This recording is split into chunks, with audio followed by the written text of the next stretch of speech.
Hi, everybody, and welcome to Intelligence Squared. I'm John Donvan.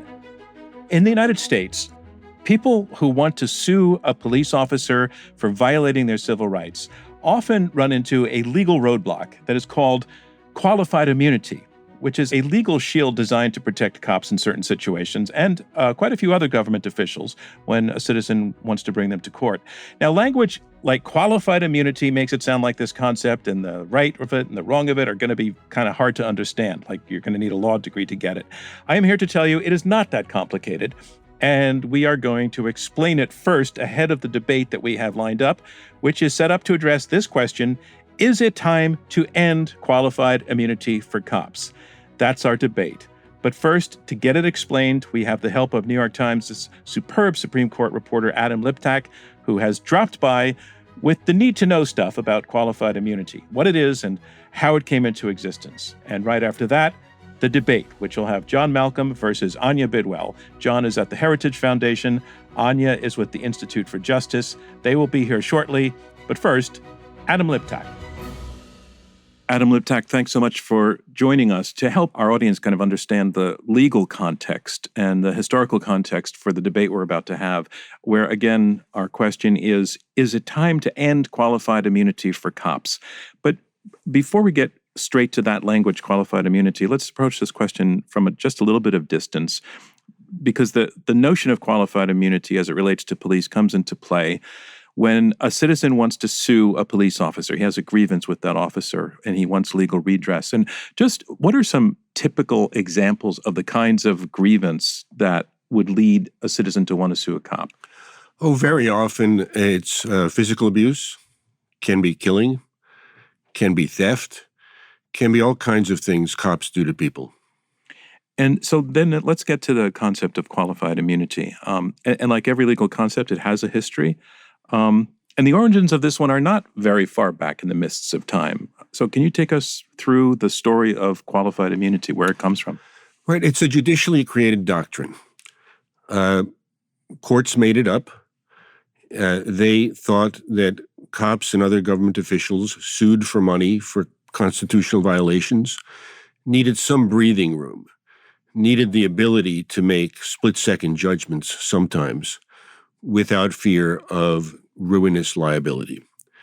And so in 1967, they started down this road of imposing this hurdle on people who want to sue cops and other government officials. Initially, it kind of looked at whether the cop had acted in good faith, and it gradually evolved into a two-part hurdle that's very difficult to meet. It requires the plaintiff suing for a constitutional violation to prove not only that a constitutional right had been violated, but that right had been clearly established at the time of the violation. And that second piece of the puzzle turns out to be, particularly as courts have interpreted the requirement of clearly established, to be a significant hurdle. So prior to 1967, when, as you say, the court made this up, there's no qualified immunity in the Constitution, implied or otherwise. Prior to 1967, did people who want to sue the police have an easier time of doing it? Oh, yeah. No, I mean, it was never easy. And in a civil suit for money, you have to prove that you were wronged. But they didn't face this additional burden. Was there an argument made or a rationale presented, not just in terms of the split-second decision, but some sort of larger social good to come from giving police officers this protection? Well, I guess the larger good is where you put the needle on deciding whether a judgment was in good faith, reasonable, the kind of thing that society is better off to protect than perhaps disincentivizing the cop from acting in a crucial moment. Was there also some thought given to, well, if cops think that they might lose their house and everything through a lawsuit, we're going to have fewer people going into the profession. And, I know that qualified immunity also applies to other government officials, that it would, discourage people from going into the profession, take up their time, cost them money, all of those things? All of those things were part of the calculus, although I got to say, although courts often talk about ruinous financial liability and the fear of losing your home as a possibility, in practice, studies have shown that the employers of cops and other government officials almost always indemnify them. So the threat that they would personally be liable for these sums of money seems incorrect. So few police officers end up paying the bill, picking up the bill themselves. Yes. Well, in the first place, very few of them lose. In the second place, even if they do lose, the city or whoever employs them is very likely to pay those fees. So in the early iterations of the concept of qualified immunity, as you mentioned, they were trying to get to what the cop was thinking at the time. Was he or she acting in good faith when undertaking an action that potentially could violate a person's right? That if the cop believed that he or she was not violating the defendant's rights, that became a defense? Right. So it starts out, and this is true in many areas of the law, as a subjective test. We're going to try to assess what the cop actually thought. And it evolves into an objective test. It judges the action against whether a constitutional right had been violated, and if it had been, whether that right was clearly established when the cop acted.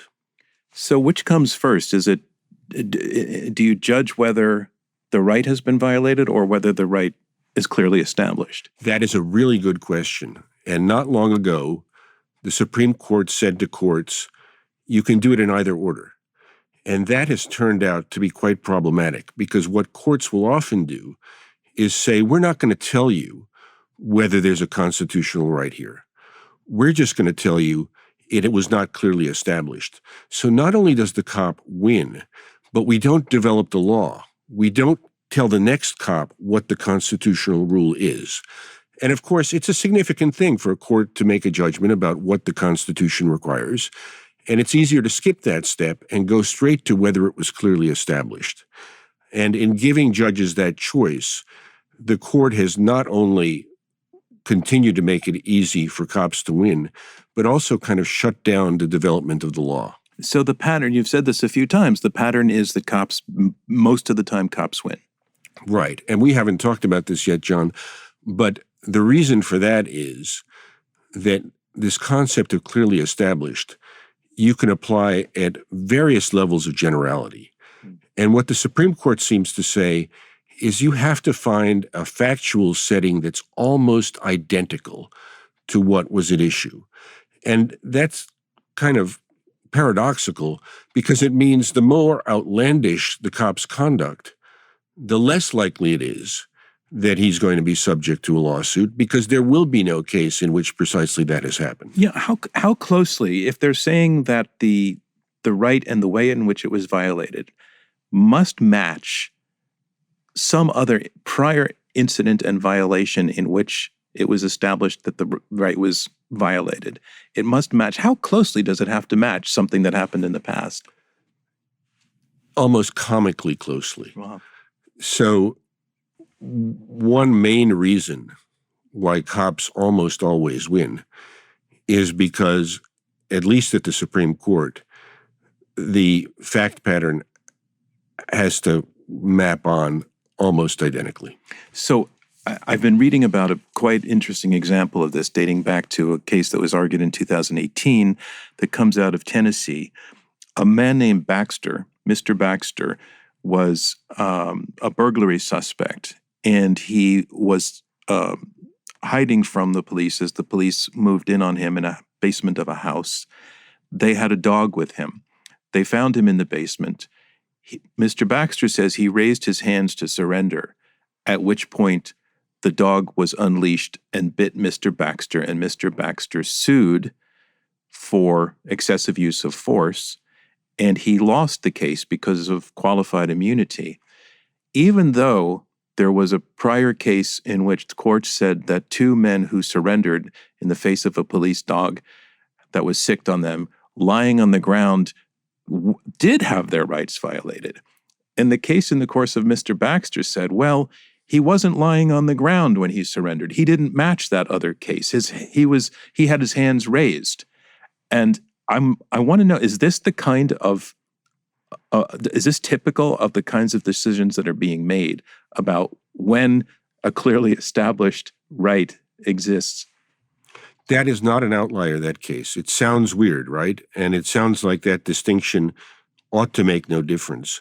And yet minor distinctions like that routinely result in judgments in favor of police officers. Is there a rationale presented for structuring the dynamic of the thing this way, as opposed to just saying when a dog bites a surrendering man, that's a violation of his rights? Not when a dog bites a surrendering man who also has to be lying on the ground, not raising his hands? The larger idea behind the doctrine is that we shouldn't penalize police officers unless they have reason to know, that particular conduct is unconstitutional. And what the Supreme Court says is that knowledge needs to be conveyed to them quite precisely. Now, you can wonder whether police officers spend their evenings reading through court cases to gain this kind of knowledge. There's something artificial about it. I mean, in theory, these court cases would present a sort of do this, don't do this kind of list, if indeed you have to match to the pattern of a prior incident so closely. Right. Now, again, I'm not sure the typical cop is spending his or her evenings reading Ninth Circuit decisions that are 60 pages long and making fine distinctions. But that's the theory of it. The theory of it is perfectly plausible. If you hit the right level of generality, you shouldn't penalize people for violating the law if they don't know what the law is. What downstream consequences is there concern about? That cops will be disincentivized from doing their jobs vigorously and rigorously and correctly, that they will be afraid to take actions that are for the public good. Anil Aptak, thank you so much for joining us on Intelligence Squared. Thank you for having me, John. More from Intelligence Squared US when we return.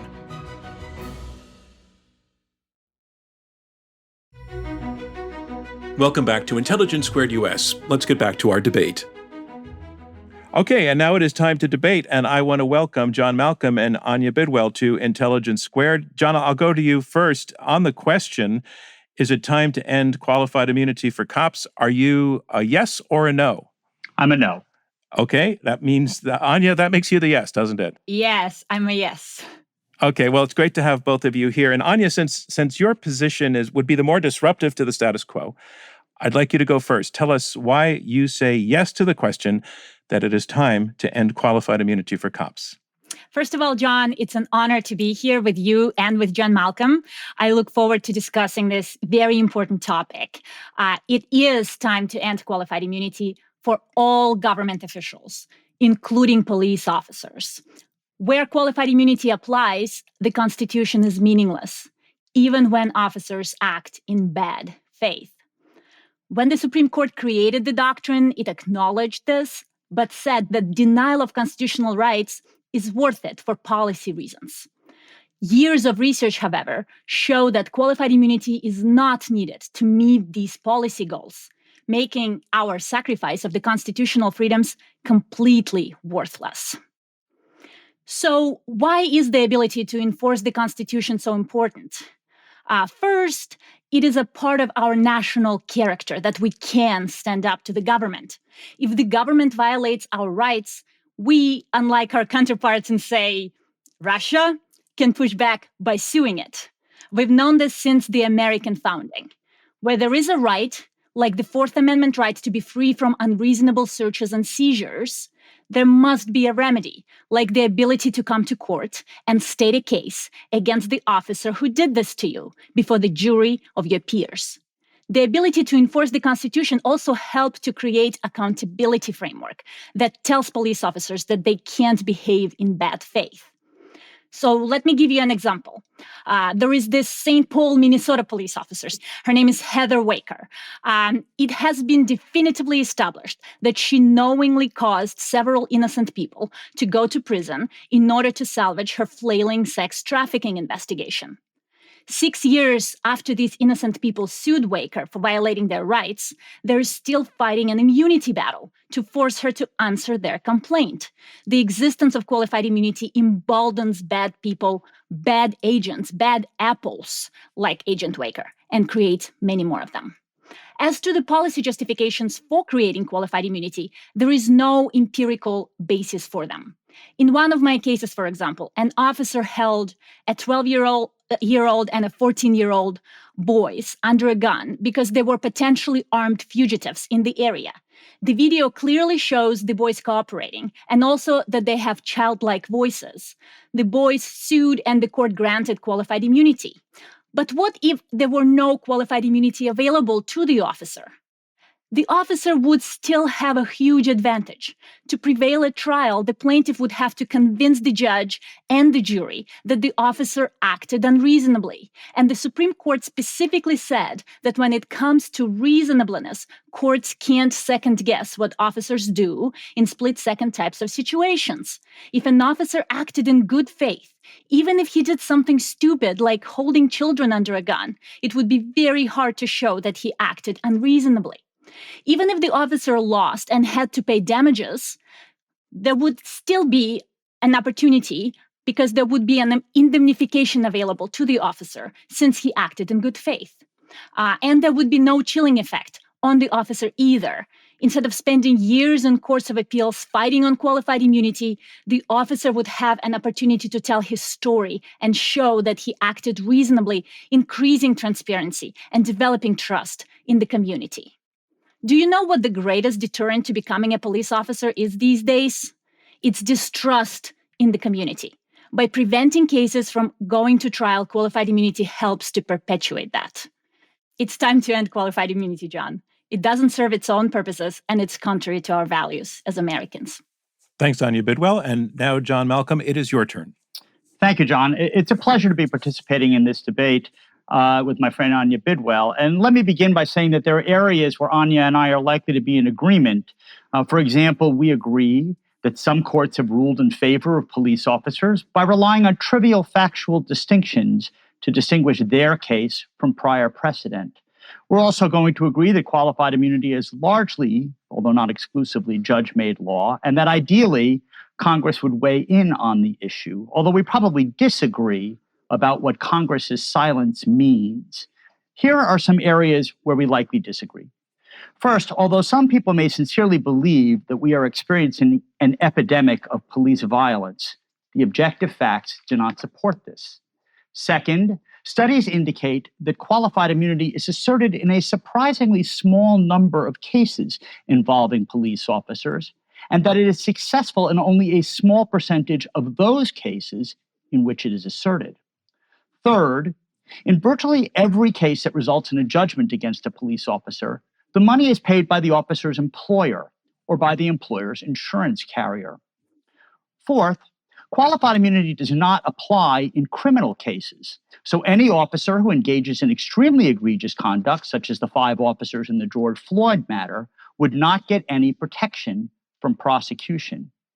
Fifth, there's something unfair about holding officers responsible when a reasonable officer would not know that his conduct was wrong. And there is virtually no evidence that police officers stop to think about the potential benefits of qualified immunity when they make split-second life and death decisions. They rely on their training and intuition based on their experience.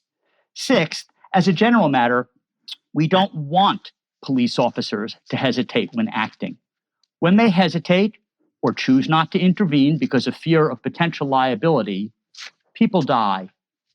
Seventh, violent crime is rising in this country at a precipitous rate.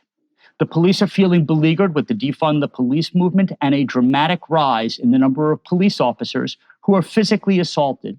Police officers are leaving the force in droves. Since 2019, resignations among police officers in the United States and Canada have jumped by 43%, and retirements have risen by 24%. Recruitment, especially of officers of color, is suffering badly. In the same time frame, overall hiring is down 4%. This is not the time to send a message that if you choose to enter this unpopular and dangerous profession, You and your family might be bankrupted by someone who films you and second guesses a split-second decision that you made that turned out badly.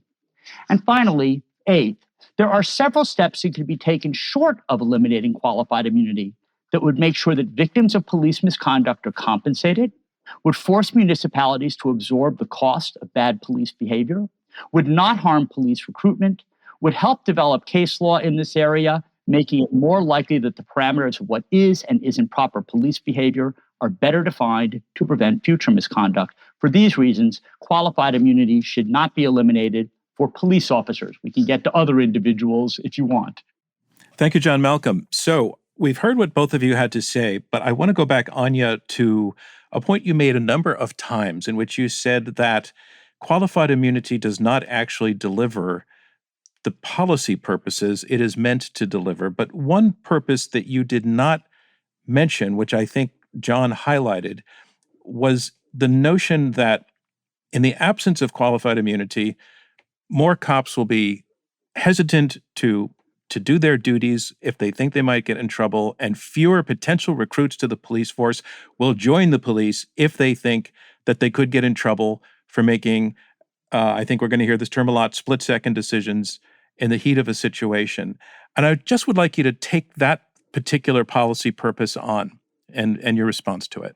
Sure thing, John. There have been a number of studies done and surveys taken of folks who are considering joining the force. And qualified immunity is nowhere at the top of the list, right? People don't want to join the force because there is distrust in the community, because people these days don't trust what the officers are going to do. Other reasons are, for example, very low pay, right? Or full employment that, is probably likely to change coming up. But qualified immunity is not something that folks are worried about when they're considering whether to join the force. And it's a very important point to understand. And qualified immunity doctrine itself relies on this idea that somehow police officers are, reading cases and wondering what are they going to be doing when they are out there on the front lines, and whether those cases will support what they're doing. Again, evidence does not support that at all. Police officers are not looking through, tons of cases to figure out whether what they're about to do is constitutional or not. But to get back to the point, John, there is no evidence that this is something that deters police officers or potential police officers from joining the force. Qualified immunity in surveys is, somewhere in the 10th place, 11th place, if mentioned at all. John, your response? Yeah, I have a few responses. So I think that they are all related. The lack of trust also shows that police have a bad reputation. I think it's unwarranted. There are literally tens, if not hundreds of millions of police-civilian encounters. The overwhelming majority of them don't involve even a threatened use of force, much less an actual use of force. But that distrust has led to people being deterred from entering the profession because they figure, why am I going to go out every day and risk my life for people who don't like me and don't trust me and are more likely to attack me than cooperate? I would like to jump here in terms of lack of trust. I think that qualified immunity is exactly what perpetuates the lack of trust. The whole idea of qualified immunity is that it prevents facts from being discovered. It prevents facts from moving forward. So the court basically says, assuming these facts are true, assuming what you plaintiff are saying is true, qualified immunity still protects the officers. So I'll give you an example. There was this case in California where officers allegedly stole precious coin when they went into the house and they searched for evidence of crime, right? And the plaintiffs basically came in and they said, the officers stole money from us. And what did the Ninth Circuit say? The Ninth Circuit said, assuming that's true, assuming that these officers stole money, qualified immunity applies because there isn't case on point that specifically says you're not supposed to steal money. So what is the community left with? What kind of impression? That basically officers who steal don't have any kind of accountability mechanism. And that's kind of the problem with not going to discovery, not developing facts, which is what qualified immunity is all about. So we talked a little bit about what you just referred to with Adam from Liptak, which is that the law currently is set up so that if there is not a prior judgment on a specific set of circumstances, unless there is, then qualified immunity does not come into play. And John, I know you want to respond to what Anya has said, but I'm guessing that you probably think that that's not a good thing, that it works that way, but I'm not sure. Yeah, no, that is true. So let me say a couple of things that where I agree with Anya. As I pointed out in my opening statement, there are certainly cases where judges have tacked onto or latched onto trivial factual differences among cases in order to say, well, this wasn't clearly established law because of this trivial distinction. And I think that's wrong. And I think she's also right that if you rely on this clearly established law prong, the more outrageous the conduct, the less likely there is to be a substantially similar case, and that can lead to injustices. So I totally agree with Anya on that. But responding, and so I would change that, and we can talk about that in just a moment.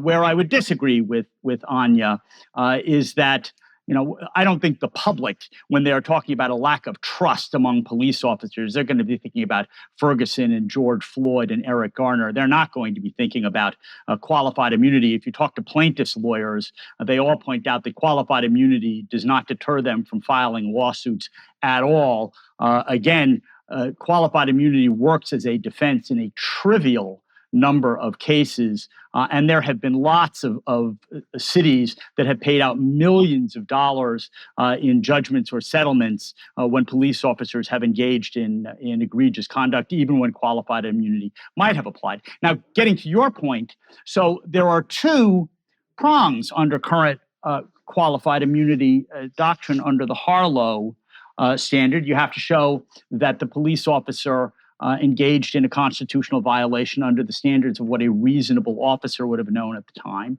And you have to show that that violation violated clearly established law. And in 2009, the Supreme Court, in a case called Pearson versus Callahan, said, well, if you're a lower court analyzing this, you can jump right to the second prong and say whether or not the law was clearly established at the time without ever determining that there was a constitutional violation in the first place.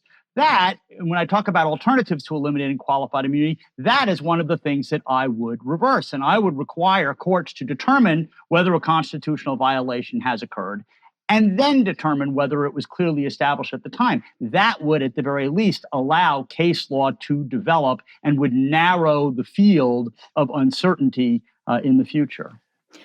Anya, sorry, if you want to respond to that, Anya, go ahead. I had another question to go to you with, but if you want to move, go for it. Please do. So first of all, I agree that if we're talking about compromising on qualified immunity, requiring courts to look at whether constitutional violation occurred in the first place is a very important thing to do.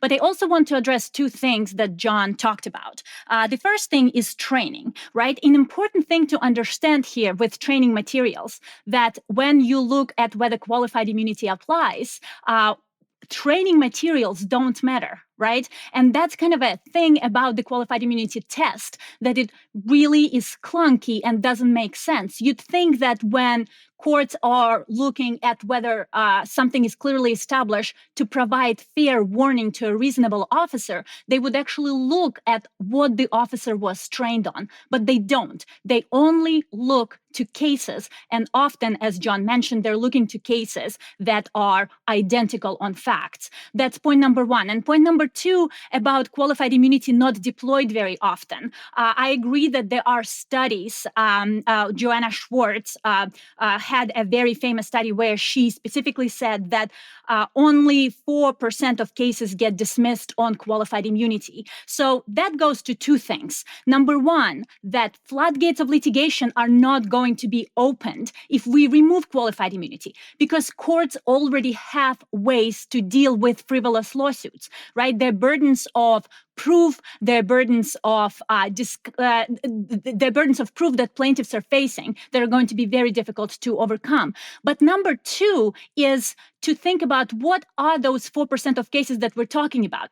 If cases are not being dismissed on qualified immunity when they're frivolous, it means that only cases that have meritorious claims are the ones that get dismissed on qualified immunity. So they are only 4%, but they're 4% of cases where the court basically says, yes, we are going to deny your constitutional right because we think that qualified immunity applies. And that's another thing to think about. When courts say we're going to deny to you your constitutional right, we're talking about individuals carrying the burden of constitutional violation. And that's something that's fundamentally un-American.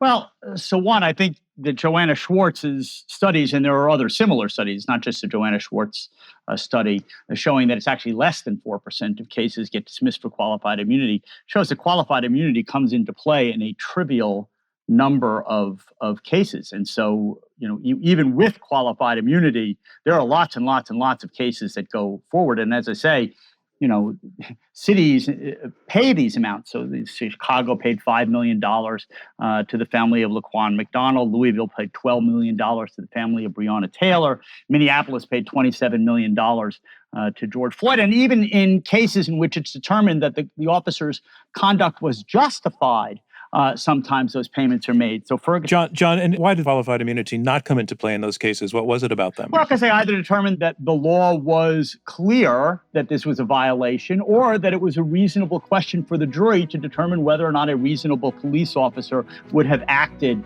under those circumstances. More from Intelligence Squared US when we return.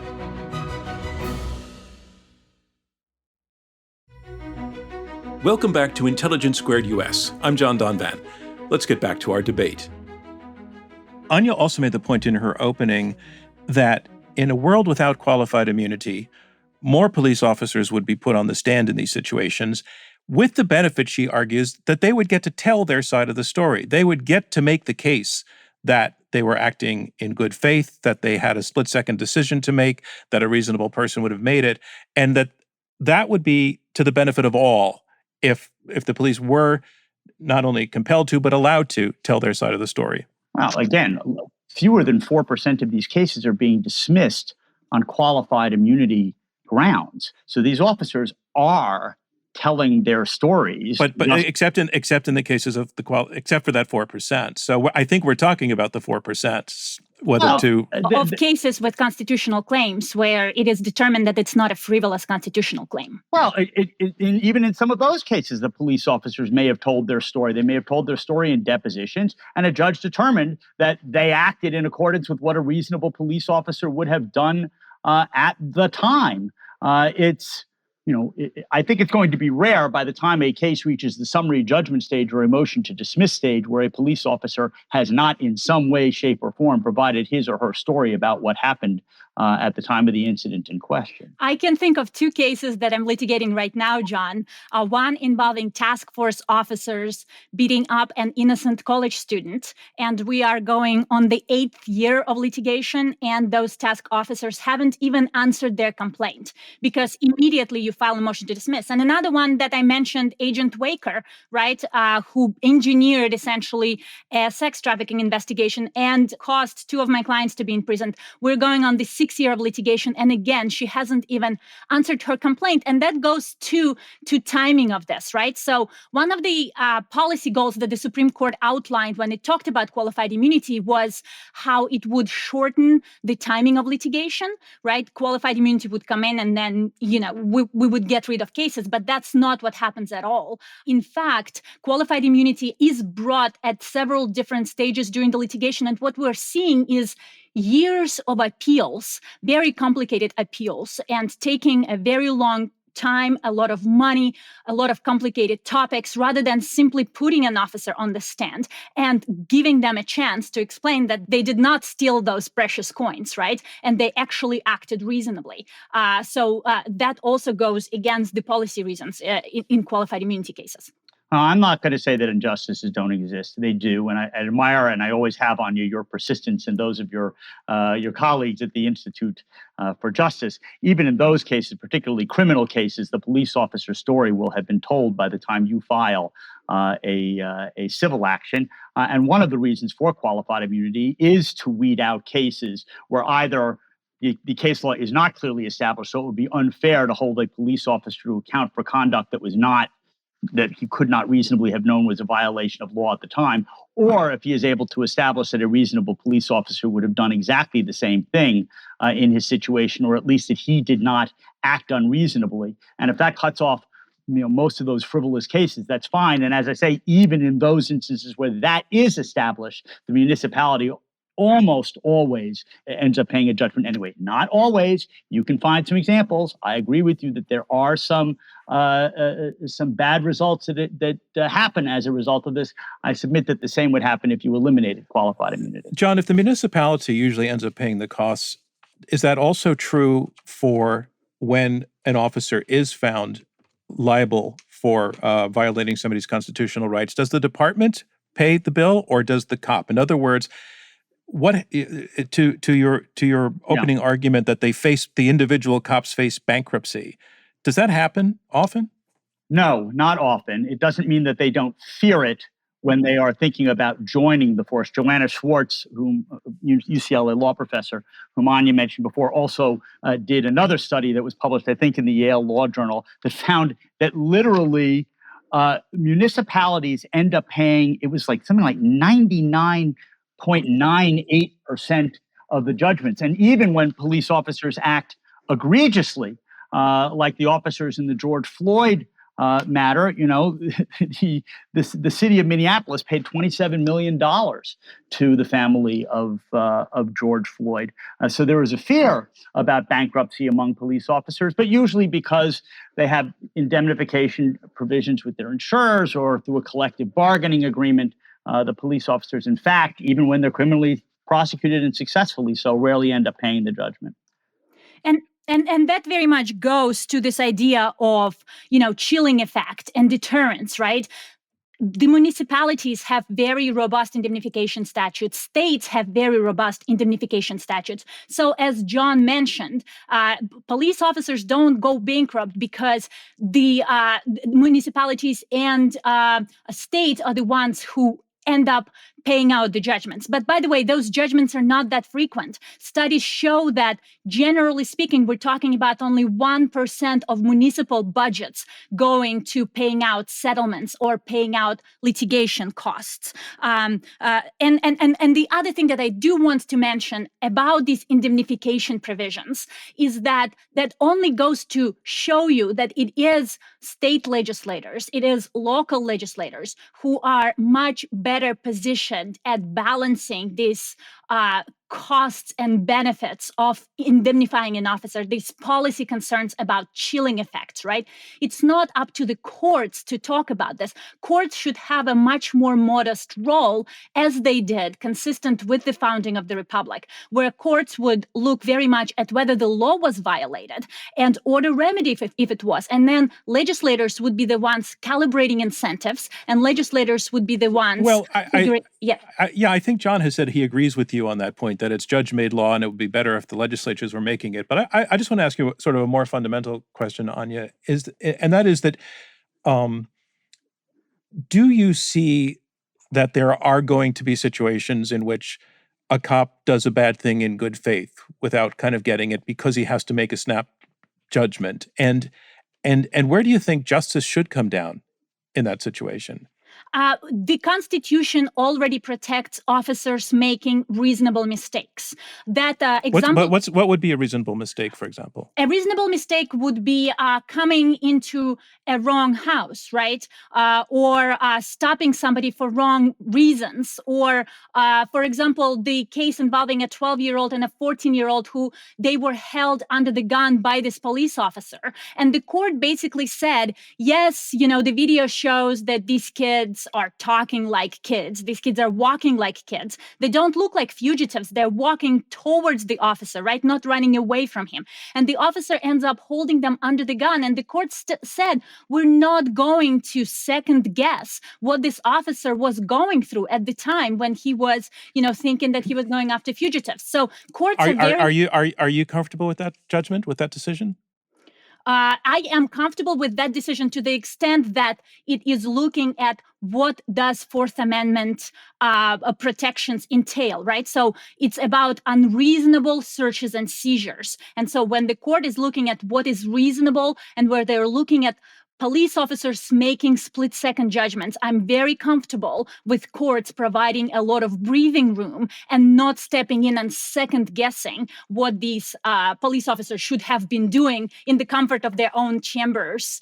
So you think that breathing room will be there even in the absence of qualified immunity? 100%, John. There is no question about that. There is Okay. plenty of breathing room baked into the Fourth Amendment as well as other constitutional provisions. I think that qualified immunity provides exactly the kind of breathing room that Anya just talked about. Was the law clear at the time? And did the officer act as a reasonable police officer would have acted under the circumstances, whether it's a Fourth Amendment issue or a Fifth Amendment issue, whatever the issue is, it is precisely qualified immunity that provides that kind of breathing room. Now, in addition to the actual constitutional tests themselves, right? So the Fourth Amendment provides that breathing room. What you're talking about, John, is adding this additional layer of the breathing room that focuses on case law and not even the actual knowledge of what the officer went through. There is already breathing room baked into the constitutional provisions themselves. And what you're saying, we need an extra breathing room, even though none of that is supported by any of the studies. Qualified immunity gets at exactly 2 points, which is, was this clearly a constitutional violation, or was there wiggle room, as you just outlined? You talked about the Fourth Amendment area. Was this reasonable or unreasonable? And would a reasonable officer faced with that situation have done as that police officer did? You can get into the parameters of the Fourth Amendment in a motion to suppress in a criminal case. This is a civil case, and the precise kind of breathing room that you are talking about is what qualified immunity provides. But you don't need that, John, right? Let me finish one other thought, which is the notion, though, about people being compensated for their constitutional violations is an important one.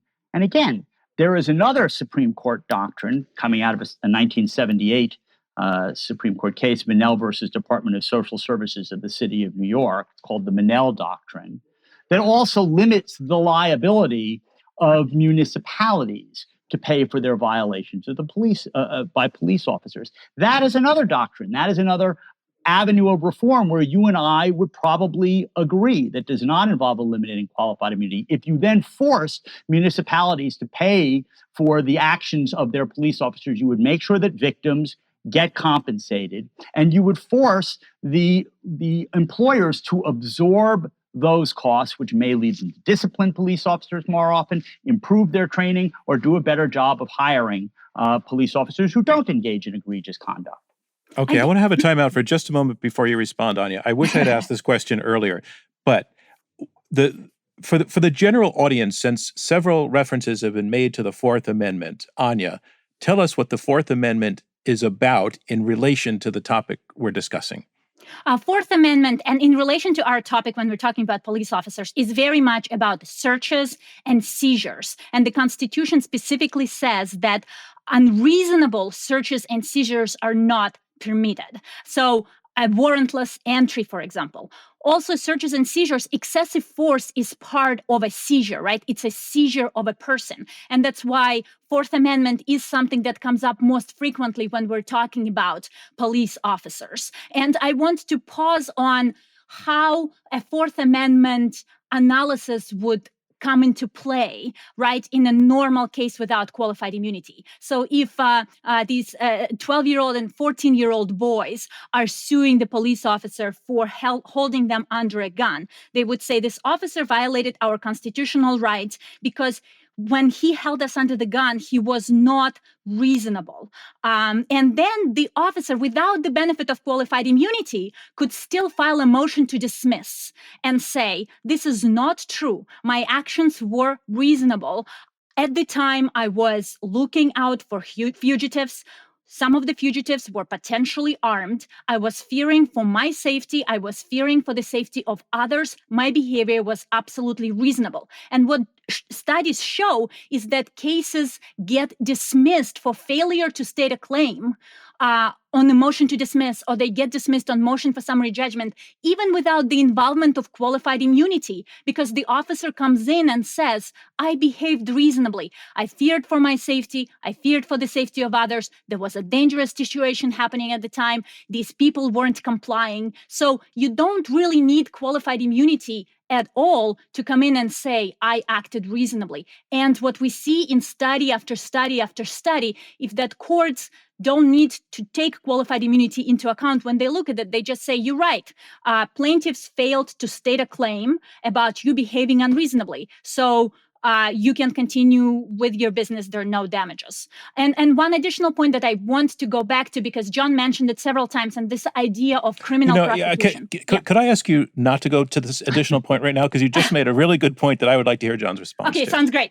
Yeah, look, Fourth Amendment violations come up in two contexts. They come up in motions to suppress in criminal cases, and they come up in civil cases, just as Anya discussed. And the qualified immunity inquiry is whether or not it was unreasonable, objectively unreasonable under existing case law. And I agree that sometimes the judges slice the bologna too thin, but that's the first question, or a question. And then also whether a reasonable officer would have done what this officer did.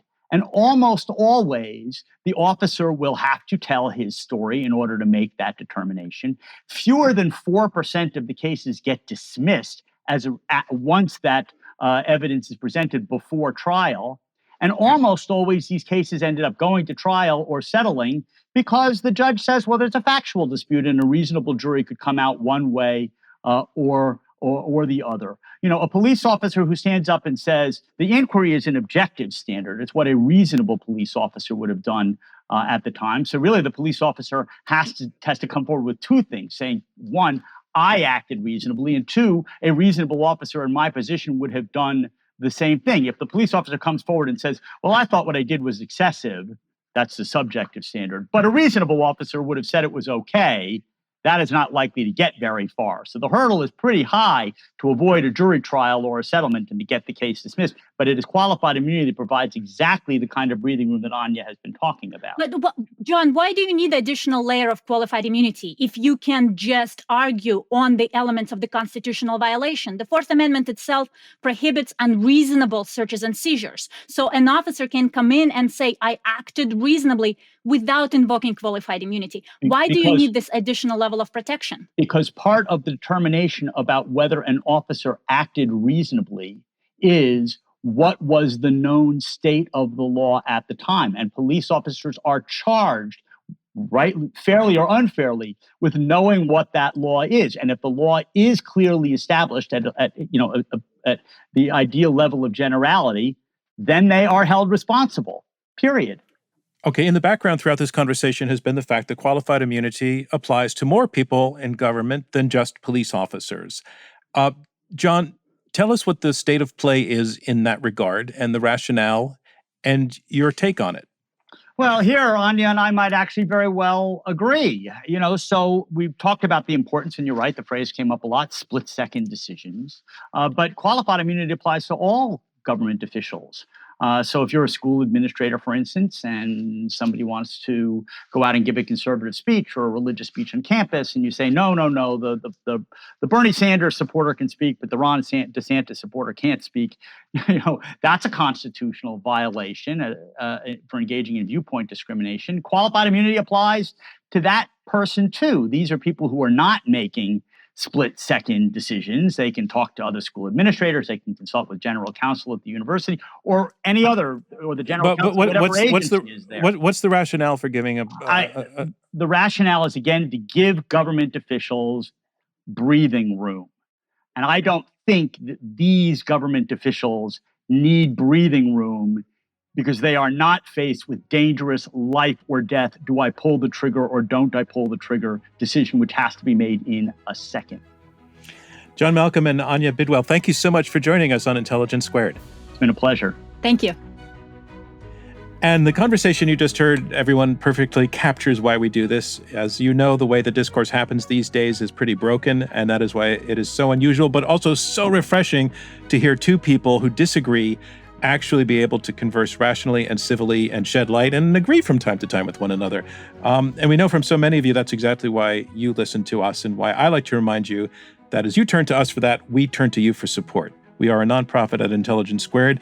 It's contributions from listeners like you that keep us going. So please consider sending us $1 or $2 or 10 or 50, whatever works. It'll give you a stake in what we're doing here every week, and it will mean that we are here next week and beyond. I'm John Donvan. I want to say thanks so much for joining us, and we'll see you next time. Thank you for tuning into this episode of Intelligence Squared, made possible by a generous grant from the Laura and Gary Lauder Venture Philanthropy Fund. As a nonprofit, our work to combat extreme polarization through civil and respectful debate is generously funded by listeners like you, the Rosencrantz Foundation, and friends of Intelligence Squared. Robert Rosencrantz is our chairman, Clea Connor is CEO, David Ariosto is head of editorial, Julia Melfi, Shea O'Mara, and Marlette Sandoval are our producers. Damon Whittemore is our radio producer, and I'm your host, John Donvan. We'll see you next time.